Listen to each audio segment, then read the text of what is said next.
अमेरिकी राष्ट्रपति Donald Trump और इजरायली प्रधानमंत्री बेंजामिन नेतन्याहू की धमकी के बाद हमास बंधकों को रिहा करने को तैयार हो गया है।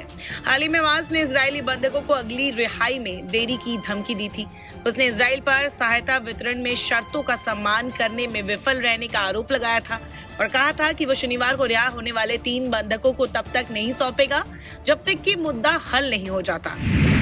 हालांकि हमास ने गुरुवार को अब संकेत दे दिया है कि शनिवार को रिहा होने वाले बंधकों की संख्या पर अनिश्चितता और सहायता आपूर्ति पर असहमति के बावजूद गाजा युद्ध विराम समझौते को खतरे में डालने वाले संकट को टाला जा सकता है।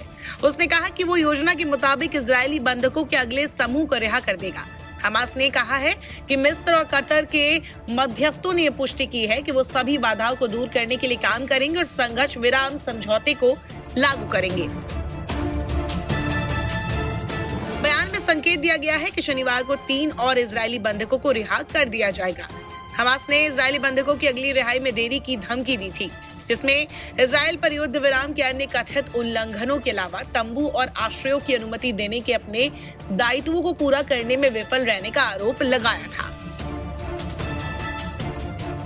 अमेरिकी राष्ट्रपति डोनाल्ड ट्रंप के समर्थन से इजराइल ने बंधकों को मुक्त नहीं किए जाने पर आक्रमण को फिर से शुरू करने की धमकी भी दी थी। बीते दिनों ट्रंप ने भी मीडिया के सामने बयान देते हुए कहा था कि अगर हमास ने शनिवार को 12 बजे तक सभी बंधकों को रिलीज नहीं किया तो फिर उन पर नरक बरसेगा।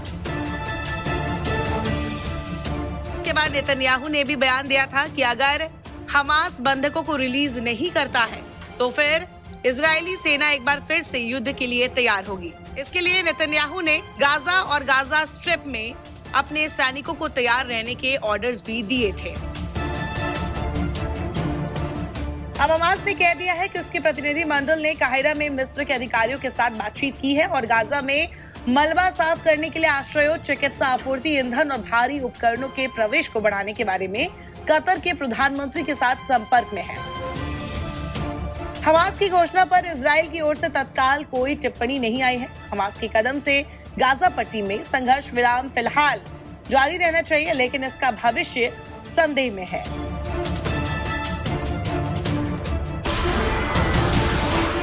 नमस्कार, मैं हूं मानक गुप्ता। अगर आपको हमारा ये वीडियो पसंद आया हो तो इसे लाइक और शेयर जरूर करें और हाँ, हमें सब्सक्राइब और फॉलो करना ना भूलें ताकि आप देश और दुनिया की कोई खबर मिस ना करें। तो जुड़े रहिए हमारे साथ और देखते रहिए न्यूज़ 24।